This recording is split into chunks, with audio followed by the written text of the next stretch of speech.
नमस्कार, आप देख रहे हैं खबरों की खबर। मैं हूं आपके साथ सुमित अवस्थी। आम चुनाव 2024 का बड़ा हिस्सा अब गुजर चुका है। लोकसभा की कुल 543 सीटों में से 429 सीटों पर 5 दौर में वोट डाले जा चुके हैं। अब केवल 2 दौर में 114 सीटों पर वोट और पड़ने हैं। छठे दौर में 57 और 7वें दौर में भी 57 सीटों पर भी वोटिंग होनी बाकी है। चुनाव जब इस दौर में पहुंच चुका है तो अब ये कयास भी तेज लगाए जा रहे हैं कि सरकार किसकी बनने जा रही है, क्योंकि दोनों ही पक्ष ये दावा कर रहे हैं कि सरकार उनकी इन पहले 5 चरणों में बन चुकी है। ऐसा दावा गृह मंत्री अमित शाह ने भी किया तो दिल्ली के मुख्यमंत्री अरविंद केजरीवाल ने भी ये दावा किया इंडिया गठबंधन की तरफ से। तो क्या तीसरी बार फिर प्रधानमंत्री मोदी सरकार ही रहेगी या कि विपक्ष का इंडिया गठबंधन कोई गुल खिलाने में इस बार कामयाब रहेगा? इसे लेकर जितने मुंह उतनी बातें। इसी मुद्दे पर चुनाव रणनीतिकारों की भी पैनी नजर है। ऐसे एक चुनाव रणनीतिकार हैं प्रशांत किशोर यानी पीके, जो बीजेपी से लेकर कांग्रेस, आम आदमी पार्टी, तृणमूल कांग्रेस से लेकर जेडीयू, टीडीपी से लेकर वाईएसआर कांग्रेस, यानी लगभग हर पार्टी के लिए कभी न कभी चुनाव रणनीतिकार की भूमिका निभा चुके हैं, चाहे वो पक्ष में रही हो या फिर विपक्ष में रही हो। कई बार पीके की रणनीति से राजनीतिक दलों को फायदा पहुंचा तो कई बार वो असफल भी हुए हैं। अब पीके ने अपनी राय देनी शुरू की है। प्रशांत किशोर आजकल बिहार में अपनी राजनीतिक जमीन तैयार कर रहे हैं। जन सुराज के नाम से उन्होंने एक आंदोलन छेड़ा हुआ है जिसमें वो अपने लिए बिहार में क्या कर सकते हैं उस काम में लगे हुए हैं। चुनाव रणनीतिकार या इलेक्शन स्ट्रेटेजिस्ट की भूमिका को वो पीछे छोड़कर आ चुके हैं। हमारे editor in chief Sanjay Pugalia ने आज खास बातचीत की है पीके के साथ, यानी प्रशांत किशोर के साथ। कई मुद्दों पर प्रशांत किशोर ने अपनी बेबाकी से राय रखी है। आज इस बुलेटिन में खबरों की खबर में उसी बातों को हम एक एक कर आपके सामने रखेंगे और उसका विश्लेषण करेंगे कि आखिरकार पीके के इन बयानों का मतलब क्या है। विश्लेषण करने के लिए, प्रतिक्रियाएं देने के लिए 3 खास मेहमान हमारे साथ इस शो में जुड़ने वाले हैं। वरिष्ठ पत्रकार नीरजा चौधरी जी हमारे साथ जुड़ रही हैं, बीजेपी के प्रवक्ता शाजिया इल्मी हमारे साथ होंगी और कांग्रेस के प्रवक्ता आलोक शर्मा भी इस कार्यक्रम में हमारे साथ शिरकत कर रहे हैं। आप सबका स्वागत है। तो शुरुआत करते हैं, पहले बयान सुनवाते हैं कि पीके के दावे क्या हैं और फिर इन महानुभावों के, इन गेस्ट के रिएक्शंस लेते जाएंगे। मेरी रिक्वेस्ट शुरू में ही है अपने मेहमानों के साथ कि हमको 5-6 रिएक्शंस सुनाने हैं प्रशांत किशोर के, और हर रिएक्शन पर मैं आपकी रिएक्शंस लेना चाहूँगा। तो कोशिश करिएगा कि हम प्रिसाइज रहें ताकि हर चीज़ उनकी सुना दी जा सके। तो शुरुआत करते हैं पहले साउंड बाइट से, जो पहले इंटरव्यू की खास बात रही। हमारे editor in chief Sanjay Pugalia के पहले सवाल के जवाब में प्रशांत किशोर ने बीजेपी की सरकार के फिर लौटने का दावा किया, यानी तीसरी इनिंग का दावा किया है।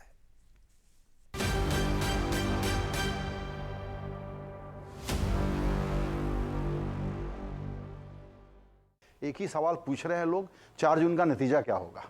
4 जून का नतीजा क्या होगा ये तो भविष्य के गर्त में ही है। आप जैसे पत्रकार, बहुत सारे विशेषज्ञ, सेफोलॉजिस्ट, दुनिया भर के जितने राजनीतिक नेता हैं उनका अपना मत है। लेकिन as far as I am concerned, मैं आपको ये कहूँगा consistency some time could be boring. तो मैं अभी जो आपको बताऊँगा वो बोरिंग ही आपके और आपके दर्शकों को लगेगा, क्योंकि पिछले 3-4-5 महीनों से जो कुछ भी 2-4-5 साक्षात्कार हम लोगों ने करे हैं, मैंने कम से कम अपना जो नज़रिया रखा है कि मुझे लगता है कि किसी भी तरीके से आप चुनाव का आकलन कर लें, ऐसा ही लग रहा है कि BJP, Modi led BJP NDA सरकार वापस आ रही है।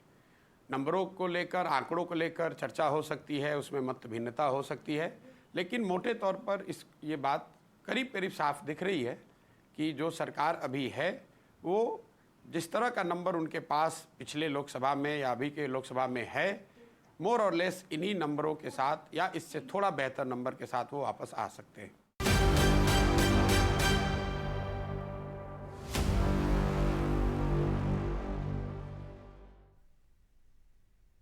तो जो बीजेपी के अभी नंबर हैं उनसे कुछ नंबर बेहतर हो सकते हैं, ये कहा प्रशांत किशोर ने। तो बीजेपी को कहां फायदा होगा, कहां नुकसान हो सकता है, नुकसान होगा भी या नहीं होगा, इस मुद्दे पर जब हमारे editor in chief Sanjay Pugalia के सवाल पर प्रशांत किशोर ने क्या कहा, अब वो सुनवाते हैं।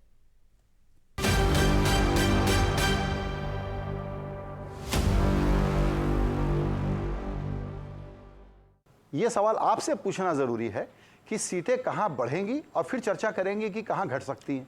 पूरे इंडिया को आप बड़े आसानी से राजनीतिक नज़रिए से ऐसे देख सकते हैं कि वेस्ट और नॉर्थ का जो एरिया है, जहां पर करीब करीब 325 सीटें हैं, जो बीजेपी की 2014 से बीजेपी और एनडीए के पार्टियों का एक तरह से समझिए गढ़ रहा है, वहां करीब करीब 90% सीटें जो हैं वो बीजेपी या उनके साथी दल जीत कर आए हैं। और इंडिया को अगर आप ईस्ट और साउथ का जो एरिया है, जब मैं ईस्ट और साउथ कह रहा हूं तो start with Bihar, add that to Bengal, Assam, Orissa, Telangana, Andhra Pradesh, Tamil Nadu और केरल। ये जो 225 के आसपास सीटें हैं, ये एरिया रहा है जहां पिछले 10 सालों में बीजेपी का प्रदर्शन उतना अच्छा नहीं रहा है। इन 225 सीटों में भाजपा के पास आज की तारीख में 50 से कम सीटें हैं। तो अगर बीजेपी को हारना है तो आपको कोई, अगर आप उसका आकलन करना चाहते हैं तो आपको कोई सेफोलॉजिस्ट होने की जरूरत नहीं, बस आपको ये देखना है कि क्या वेस्ट और नॉर्थ में जो उनकी बल्क ऑफ द सीट्स है, 250 सीट जो आई हैं, उसमें उनको कोई मटेरियल डैमेज हो रहा है कि नहीं। मेरा अपना जो अनुमान है, जो सारे कंजर्वेटिव अनुमानों को भी अगर आप साथ में ले लें, तो वेस्ट और नॉर्थ में बीजेपी को कोई मटेरियल डैमेज होता हुआ नहीं दिख रहा है। और दूसरी 2-3-5 महीनों से जो लोग राजनीति को फॉलो करते हैं, वो हम लोग जैसे लोग भी जो बता रहे हैं कि ईस्ट और साउथ में भाजपा की वोट शेयर और सीटें दोनों ही बढ़ रही हैं। मैं राज्यों का नाम मैंने आपको पहले ही बता दिया है। मुझे ऐसा लगता है कि भाजपा को इन चुनावों में उड़ीसा जैसे राज्यों में, तेलंगाना में, आंध्र प्रदेश में, बंगाल में, असम में, बिहार में, क्यूमुलेटिवली, मैं एक एक राज्य की अलग बात नहीं कर रहा हूँ, put together Tamil Nadu and Kerala, इन राज्यों में जितनी सीटें उनके पास है उससे 15-20 सीट बढ़कर आएगी और इन क्षेत्रों में भाजपा के वोट शेयर भी बढ़ेंगे। तो नेट स्टेटस को with A positive bias towards the incumbent, यानी कि जो उनकी स्थिति है उससे कुछ बढ़कर ही सीट आ सकती है। कम होने की संभावना मुझे बहुत कम दिखती है। सरकार बनने के नज़रिए से मैं कोई रिस्क नहीं देखता हूं। बीजेपी मोदी जी के नेतृत्व में एनडीए जो गठबंधन है वो वापस सरकार में लौटते हुए दिख रहे हैं।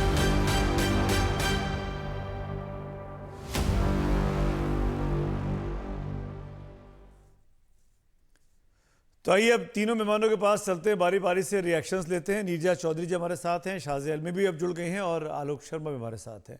पहली रिएक्शन नीरजा जी मैं आपसे लेना चाहूँगा इन 2 टिप्पणियों पर कि बीजेपी लौट रही है और थोड़ा बहुत गेन के साथ लौट रही है, मोटा मोटा जो आकलन था, क्या आप सहमत हैं नीरजा जी? आपका क्या तर्क है? देखिए, बीजेपी की सरकार बनने जा रही है उसमें तो 2 राय है ही नहीं, क्योंकि सिंगल लार्जेस्ट, मान ली वर्स्ट केस सिनारियो भी आप देख लें, सिंगल लार्जेस्ट पार्टी तो बीजेपी होने वाली है। दूसरी तरफ अलायंस कोई एक सिंबल पे तो लड़ नहीं रहा है, इंडिया अलायंस। तो इलेक्शन कमीशन जो भी होगा उनका आंकड़ा तो बीजेपी को ही बुलाएगी।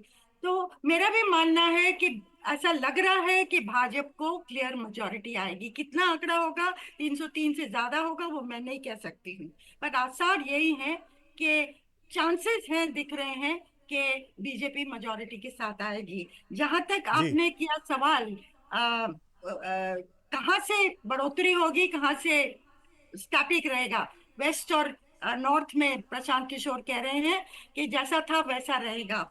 वहां मुझे लगता है कि कुछ वो हो सकता है, सेंध लग सकती है। महाराष्ट्र में टक्कर है, उसमें 2 राय नहीं है। अब भाजपा को उतना नुकसान नहीं हो और भाजपा के एलाइज को, एकनाथ शिंदे की शिवसेना और अजीत पवार की एनसीपी को ज्यादा हो, वो संभव है। लेकिन भाजपा महाराष्ट्र में कुछ नुकसान होगा, 41 सीटों का जो पिछली बार थी। राजस्थान में टक्कर है 10 सीटों में, क्या बिल्कुल ही 0 होगा? 25 आउट ऑफ 25 थे पिछली बार भाजपा के। हरियाणा में 5 सीटों पे टक्कर है, वहां भी क्या गोल होगा? सिर्फ टक्कर ही रह जाएगी। दिल्ली में 2-3 सीटों पे टक्कर है। बिहार में जहाँ 39 आउट ऑफ 40 थी, वहां भी क्या आरजेडी कुछ 2, 3, 4, 5 ले जाएगी। और लेकिन जो भरपाई है वो मैं मानती हूँ ईस्ट से होगी। और तेलंगाना आंध्रा को मैं ईस्ट में जोड़ रही हूँ। तेलंगाना में इम्प्रूव करेगी, आंध्रा में इम्प्रूव करेगी, उड़ीसा में भी इम्प्रूव करने के चांसेस हैं, वेस्ट बंगाल में भी हो सकता है 2-3 सीटें ज्यादा। मैं अब रिएक्शंस ले लेता हूं आलोक शर्मा के और शाजिया के। आलोक, पहले आपके पास आना चाहूँगा।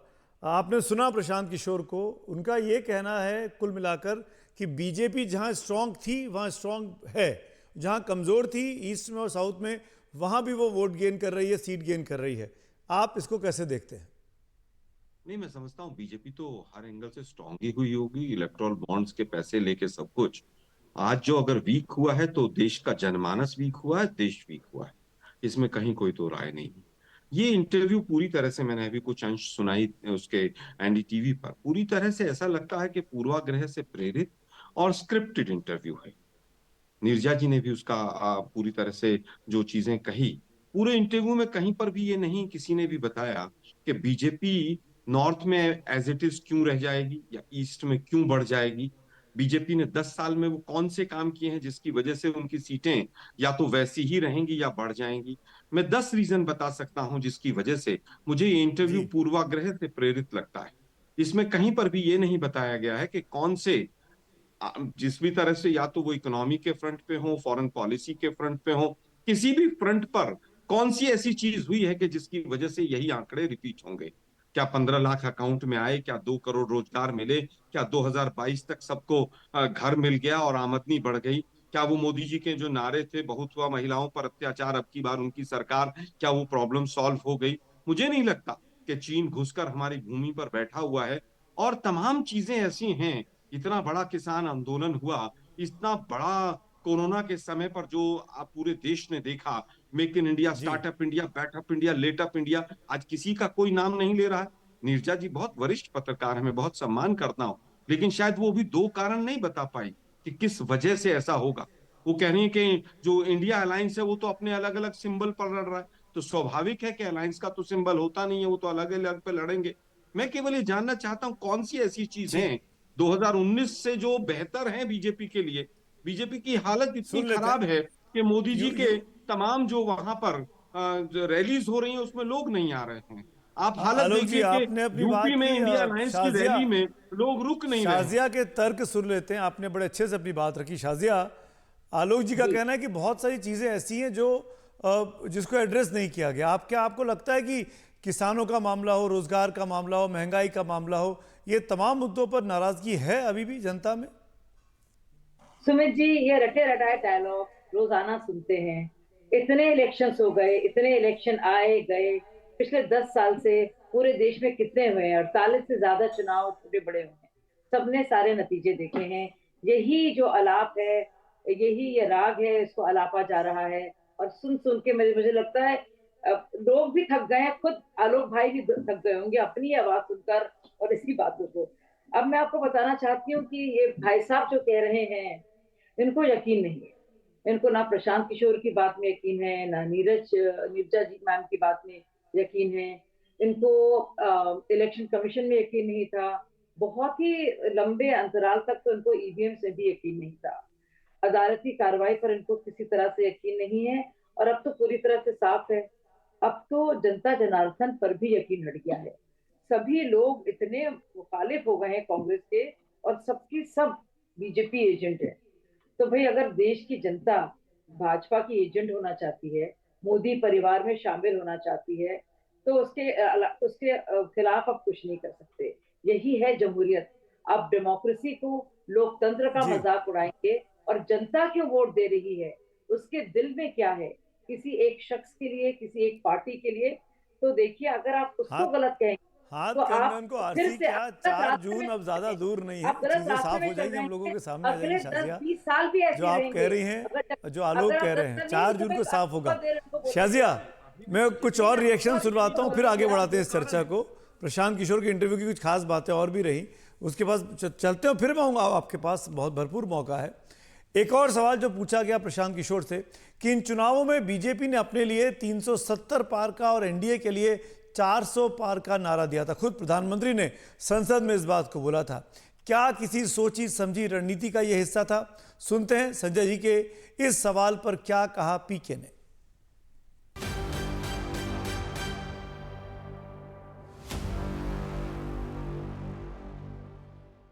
3-4 महीनों से पूरे चर्चा का जो केंद्र रहा है वो 370 और 400 पार, ये चर्चा में रहा है। और इसको आप एक तरह से बीजेपी की स्ट्रैटेजी समझ लें, उनका प्रोपेगेंडा मशीनरी की ताकत समझ लें, या विपक्ष की बेवकूफ़ी समझ लें या उनकी कमजोरी के तौर पे देख लें। हुआ ये है कि पूरा जो गोल पोस्ट है उसको मोदी जी और भाजपा ने 272 से शिफ्ट करके 370 कर दिया है। तो सारी चर्चा इसी पर हो रही है कि भाई बीजेपी को 370 आ रहा है कि नहीं।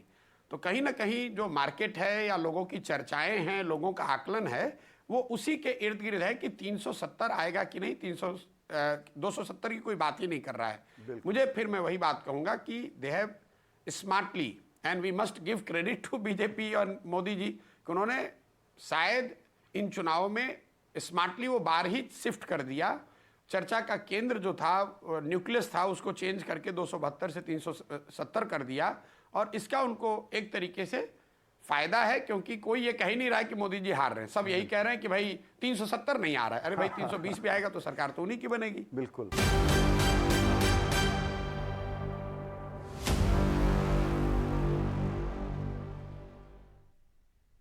तो बीजेपी ने बहुत स्मार्टली 270 को 370 में तब्दील कर दिया और बहस देश में यही चल रही है। आलोक शर्मा और शाजिया इल्मी मेरे साथ बने हुए हैं, नीरजा जी भी हैं। आलोक, क्या आपको लगता है कि ये जो एक साइकोलॉजिकल गेम खेला नंबर देकर बीजेपी ने 370 का और 400 का, इसका तोड़ आपका अलायंस नहीं निकाल पाया? आपका नंबर आज तक सामने नहीं आया है। प्रशांत किशोर जी ने अपने वक्तव्य में ही अपना उत्तर दे दिया। उन्होंने कहा है कि प्रोपेगेंडा, तो वास्तव में प्रोपेगेंडा चलाना शुरू किया बीजेपी ने, लेकिन वो असफल रहे। 370 की बात की तो जम्मू कश्मीर में 3 लोकसभा चुनाव से भाग गए, वैली में चुनाव नहीं लड़ पाए। 370 की जगह 400 कहना शुरू किया तो ट्यूशन अधूरी रह गई। इनके जो सांसद के प्रत्याशी थे उन्होंने कहना शुरू किया हम संविधान में पूरी तरह से परिवर्तन करेंगे, और आरक्षण से रिलेटेड तमाम चीजें बाहर आ गई कि किस तरह से आरक्षण विरोधी रही है। और उसका फायदा पूरी तरह से विपक्ष को हुआ, और ये फायदा हुआ कि SC ST और आरक्षण की बात करने वाले तमाम जो वर्ग थे, वो सारे के सारे वर्ग पूरी तरह से इंडिया गठबंधन की तरफ शिफ्ट हुए। खास तौर पर जहां पर भी मायावती वीक हुई, वो सारा का सारा वोट बैंक यहां पर शिफ्ट हुआ। जहां तक बात 370 की है, तो धारा 370 तो अभी भी आर्टिकल 370 अभी भी हिंदुस्तान के संविधान का हिस्सा है, और उसमें केवल 2 परिवर्तन किए थे, उसको भी पोस्टपोन कर दिया। तो कहीं ना कहीं अपना ही इन्होंने जो झूठ था उसको पूरी तरह से देश के सामने रखा। ठीक है, अब मैं फिर कहना चाहूंगा कि 370 प्रशांत किशोर जी लेट मी टेक आलोक जी, टाइम की कंस्ट्रेंट, आई एम सॉरी, मैं बीच में आपको पहले शुरू में रिक्वेस्ट कर चुका हूं। आई एम सॉरी शाजिया, 370 की बात कहकर क्या आपने एक बड़ा माइंड गेम खेला विपक्ष के साथ? क्योंकि 270 की बात तो कोई कर ही नहीं रहा है। देखिए, माइंड गेम खेला, किसने उसको अलाउ किया और कौन इसको इस पे साथ में खिलाड़ी बना, ये अलग बात है। अभी तक जैसे कि आपने भी कहा कि इनका 400 अगर हमारा नंबर है, इनका 40 है या 45 है, ये अभी तक हमें पता नहीं चला है। लेकिन इसी बात में फंस गए कि हमको 400 नहीं मिलेंगे, हमको 300 मिलेंगे, हमको 300 नहीं मिलेंगे, हमको 290 मिलेंगे। इसी में रह गए और अपने उनकी क्या स्ट्रैटेजी वो चली गई। लेकिन उन्होंने संविधान की बात की। सोचिए, जो संविधान में जो UCC को लेकर खास तौर से डायरेक्टिव प्रिंसिपल्स में आर्टिकल 44 के तहत कहा गया है, उसका सम्मान नहीं करते। जो आर्टिकल 370 जो अस्थायी तौर पर एक टेम्पररी प्रोविजन के लिए था, उसको जब हटाया गया तो इन्होंने मुखालफत की। इनके सारे साथी उसकी वो बात कर रहे हैं। आरक्षण जो पूरी तरह से संविधान में इस कहा गया है कि धार्मिक आधार पर आरक्षण नहीं दिया जाता, ये कर रहे हैं। तो संविधान के साथ कौन छेड़छाड़ कर रहा है, आरक्षण के साथ कौन छेड़छाड़ कर रहा है, ये दुनिया देख रही है। क्योंकि बिना सोचे समझे बयानबाजी, झूठ मूठ के वादे और सुबह से शाम एक नकारात्मक एजेंडे के साथ जो ये इंडिया अलायंस चला है, एक दूसरे से ही टोक रहा हूं, आगे चलता हूं, फिर अगला सवाल सुन के फिर नीरज जी के पास चलते हैं। अगला जो चंक था, अगला जो हिस्सा है प्रशांत किशोर के साथ बातचीत का, वो ये कि विपक्षी दलों का प्रदर्शन क्या उम्मीद के मुताबिक रहा, या फिर विपक्ष ने अपनी रणनीति बनाने में कमियां छोड़ दी? विपक्ष में सबसे बड़ी पार्टी कांग्रेस की क्या भूमिका होनी चाहिए थी और क्या रही है, इस पर भी प्रशांत किशोर ने संजय जी के सवाल पर अपनी राय रखी है। आइए सुनते हैं।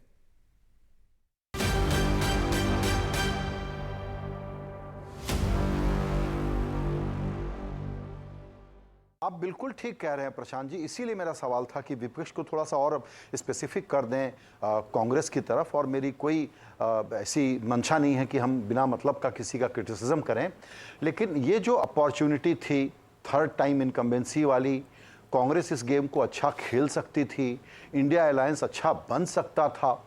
जो लॉस्ट अपॉर्चुनिटी का केस मुझे दिखता है। क्या मेरा ये कहना सही है? पिछले साल इंडिया गठबंधन बनाई जून के महीने में, आपको याद होगा पटना में इनकी गठबंधन बनी, बेंगलोर में इन्होंने यूपीए को रीनेम करके इंडिया गठबंधन कहा, और देश में एक चैटर, कम से कम उनके समर्थकों में एक उत्साह आया कि इस बार एक मजबूत विपक्ष, सारे दल सारे नेता मिलकर एक कॉमन नैरेटिव पर, प्रोग्राम पर, शायद वो मोदी जी को, बीजेपी को चुनौती देंगे। और वो अगर देते तो शायद संभव था कि भाजपा का नंबर 220-40 भी हो सकता था। लेकिन गठबंधन बनने के बाद हमने जो पूरे देश ने देखा, 4 महीने तक उन्होंने नामकरण तो किया, लेकिन उसके बाद ना उसका कोई प्रोग्राम हुआ, ना उनके सीटों के गठबंधन फाइनल हुए, ना कोई ऐसा ग्राउंड पे प्रयास किया गया। कांग्रेस ने प्राइमरली जो उनकी सोच थी, मैं जो समझ पा रहा हूं कि राज्यों के चुनाव जो नवंबर दिसंबर में थे, उनका ऐसा मानना था, उनके लोग बता रहे थे कि वो राज्यों के चुनाव जीत जाएंगे। तो उनको ऐसा लगा कि इंडिया गठबंधन बन गया, अब अगर हम राज्यों के चुनाव जीत जाते हैं तो we will have upper hand vis-a-vis allies, we would be able to manage India गठबंधन फ्रॉम पोजीशन ऑफ स्ट्रेंथ। उस चक्कर में उन्होंने अपने ही द्वारा बनाई गई इंडिया अलायंस को 4, 5, 6 महीने तक ठंडे बस्ते में डाल दिया। और वो क्रूशियल टाइम है जब मोदी जी और भाजपा, उन्होंने धीरे धीरे अपना लॉस्ट स्पेस गेन कर लिया। और जनवरी में जब राम मंदिर का जो सेरेमनी हुई, उसके बाद से तो 2 महीने तक करीब करीब विपक्ष ने बिना किसी वजह के एक तरह से हथियार ही डाल दिया कि भैया अब तो कुछ बचा ही नहीं है। जब तक फरवरी में वापस जगे, उनको लगा कि नहीं देश में है विपक्ष, कुछ किया जा सकता है, तब तक शायद बहुत लेट हो चुका था। इस तरह से आप कह सकते हैं कि ये मौका भी उनके हाथ से निकल गया।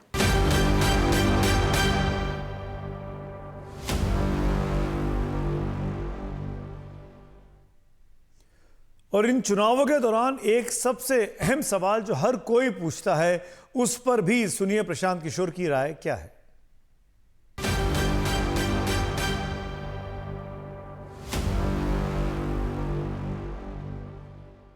जमीन पर जो पत्रकार जा रहे हैं, लोग क्या कह रहे हैं कि जो लोग नाराज भी हैं, जो लोग डिसअपॉइंटेड भी, वो क्या कह रहे हैं कि लेकिन सामने है कौन। एग्जैक्टली ये जो स्टेटमेंट है एक सामान्य आदमी का कि सामने है कौन, ये दिखाता है आपको किसी प्रशांत किशोर की जरूरत नहीं है। ये सबसे बड़ा वैलिडेशन है या सबसे बड़ा असेसमेंट है। एक लाइन, एक सामान्य आदमी का ये कहना कि मैं बहुत परेशान हूं, गरीब हूं, बेरोजगार हूं, मुझे दिक्कत है, लेकिन सामने है कौन, ये दिखाता है कि विपक्ष अपने तरह से, चाहे उन्होंने जितना भी प्रयास किया हो, जनता को यही दिख रहा है कि विपक्ष की ओर से कोई क्रेडिबल फेस, नैरेटिव या ऑल्टरनेटिव उनके सामने नहीं है।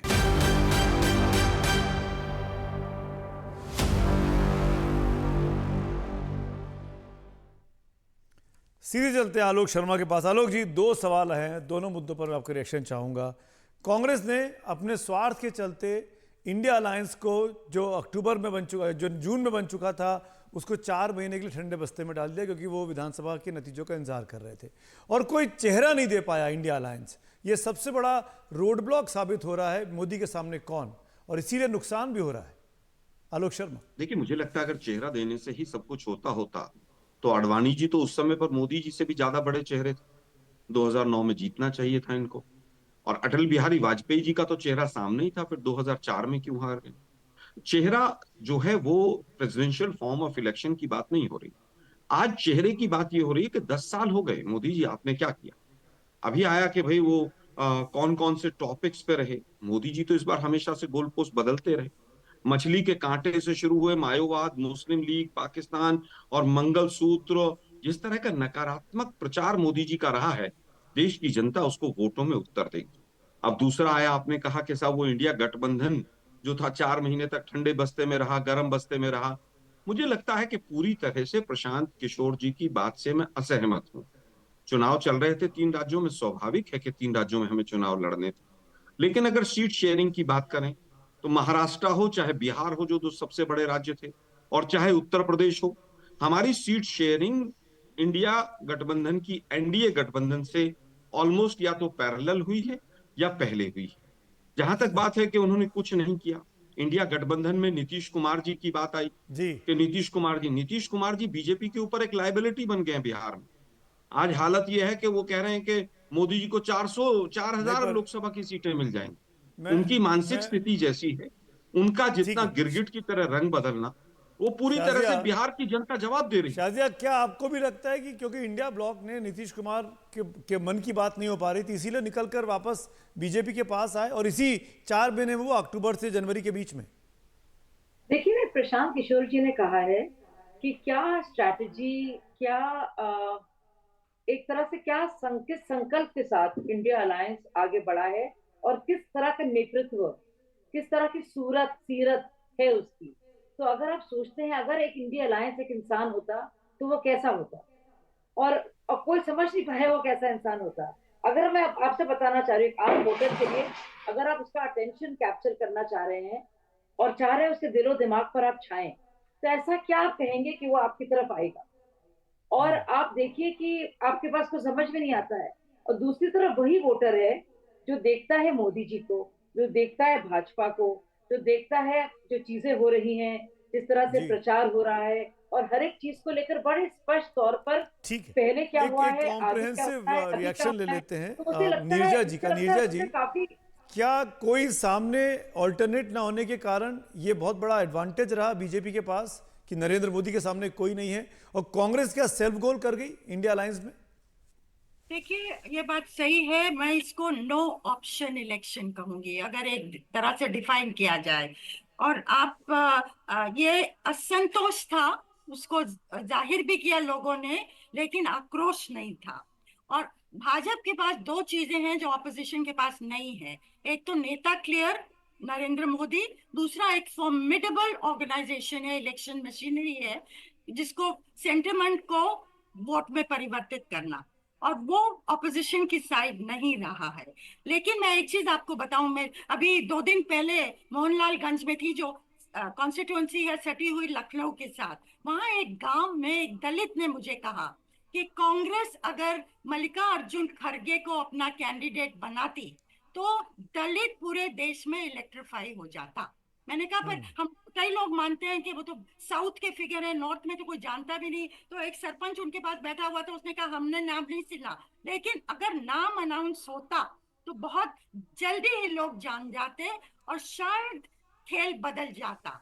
अब ये होता नहीं होता, ये ऑप्शन कांग्रेस ने नहीं एक्सरसाइज किया। उन्होंने कहा हमारी तरफ से प्रधानमंत्री का कैंडिडेट नहीं होगा, सब मिलके डिसाइड करेंगे। अब ये ठीक रणनीति थी नहीं थी, वो देखने लायक चीज होगी। बहुत ही और कई इंटरेस्टिंग बड़ा इंसाइट कांग्रेस का नीरज जी organization आपने दिया था, यूपी कि जैसी अगर जगह। मल्लिकार्जुन खड़गे नॉर्थ में भी पॉपुलर थे, और शायद कांग्रेस की लीडरशिप अगर सुन रही होगी तो शायद उस पर कुछ सोचेगी भी कि ऐसा क्यों नहीं कर पाए हम लोग। खैर, शुक्रिया। मैं वक्त की कमी है, माफ़ी चाहता हूँ नीरजा जी, शाजिया और आलोक, आप तीनों का बहुत बहुत शुक्रिया, धन्यवाद जुड़ने के लिए। और अब एक खबर एक यात्री विमान की सुरक्षा से जुड़ी हुई। दरअसल दुबई से मुंबई आ रही एमिरेट्स एयरलाइन की एक उड़ान मुंबई हवाई अड्डे पर लैंडिंग से पहले फ्लेमिंगोज यानी राजहंसों के झुंड से टकरा गई, जिससे 36 राजहंसों की मौत हो गई। विमानों के पक्षियों से टकराने से अक्सर हादसे होते हैं, बहुत बड़े और खतरनाक हादसे हो सकते हैं, लेकिन 400 यात्रियों को लेकर जा रहा ये विमान सुरक्षित उतरने में कामयाब रहा। इस मामले की अब कई पहलुओं से जांच चल रही है। यह टक्कर विमान की लैंडिंग से पहले हुई है। स्थल पर मौजूद लोगों ने बताया कि टक्कर के बाद आसपास के क्षेत्र में कई मरे हुए राजहंस भी मिले। उन्होंने देखा कि पंछी ऊपर से गिरे, कुछ 8:45 बजे थे, यहाँ से लेके यहाँ तक पूरे गिरे पंछी। तो व्हाइट कलर के पंछी थे, कुछ 30-40 पंछी रहेंगे। 30-40 पंछी मिनिमम। सबसे पहले BMC आई भी, मुंबई पुलिस आई, 15 का चौकी, स्थानीय लोग आके सब उठा लिए। कुछ 9:45 सवा 10 बजे पूरा क्लीन कर दिया। ये चीज़ पे ध्यान देना चाहिए। हम जब एयरक्राफ्ट चला रहे हैं तो ये चीज़ पे ध्यान देना चाहिए। कुछ पंछी आ रहे हैं, क्या आ रहे हैं, ये हमारा काम है। ठीक है, देखना नहीं देखना ये हमारा काम है। आज पंछी को तकलीफ हो गया, अगर दूसरा प्लेन आया, क्रैश हो गया, कुछ हो गया, दुर्घटना हो गई तो उसका क्या? वन विभाग के अधिकारियों और विमानन विशेषज्ञों ने अब टक्कर की वजहों की जांच शुरू कर दी है। आगे ऐसी घटनाएं न हो उसके लिए पर्यावरण प्रेमी हवाई अड्डों के पास पक्षियों की आबादी की कड़ी निगरानी और प्रबंधन की मांग कर रहे हैं। कल रात जो दुर्घटना घटी, जहां पे जो करीब 40 के संख्या से ज़्यादा पंछी, मराल या फ्लेमिंगो जिसको कहते हैं, वो पंछियों का हवाई जहाज़ के साथ टकराने के कारण उनकी मौत हो गई और हवाई जहाज़ को भी बहुत नुकसान पहुंचा। और ये एक बहुत चिंता का विषय है कि लोगों की जान भी जा सकती है, और साथ ही साथ जो एयरक्राफ्ट का सेफ्टी का जो मुद्दा है वो भी गंभीर मुद्दा है। अब समझना है कि क्यों हुआ है करके, जो हमने थोड़ा बहुत उसका जो निरीक्षण किया, हमें ये देखने में आया कि नए पावर लाइन्स यानी जो बिजली के तार, नए तार बहुत ऊंचाई पे नए टावर्स के साथ लगाए गए हैं वहाँ पे, जिसके कारण जो पंछी है उनको उस वायर्स के ऊपर से उड़ना पड़ रहा है और जिसकी वजह से वो ज़्यादा अधिक ऊंचाई से उड़ने लगे हैं। और ये जो एरोप्लेन जो लैंड हो रही है, जो हवाई जहाज लैंड हो रहा है, उसका और तार के बीच का गैप बहुत कम है और जिस वजह से नुकसान दूसरा भी हो सकता है बिजली के तार से टकराने का। एमिरेट एयरक्राफ्ट और राजहंस के बीच हुए इस टक्कर ने विमानों और साथ ही वन जीवन के बीच चल रहे जटिल संबंधों को दर्शाता है। ऐसे में अब हुए इस टक्कर में जहां 40 राजहंस ने अपनी जान गंवा दी, वहीं दूसरी तरफ महाराष्ट्र वन विभाग ने अब इस पूरे मामले का संज्ञान भी ले लिया है। लेकिन सवाल ये कि आखिरकार एयरलाइंस द्वारा इन तमाम मुद्दों पर काम करने की जरूरत है, जहां पर एयरलाइंस को ये ध्यान देना होगा कि एक तरफ जहां वन जीवन, वहीं दूसरी तरफ यात्रियों की सुरक्षा अहम मुद्दा हो। कैमरा पर्सन सागर शिर्के के साथ सुजाता द्विवेदी, एनडीटीवी इंडिया। तो खबरों की खबर में मेरे साथ आज फिलहाल इतना ही। शुभ रात्रि।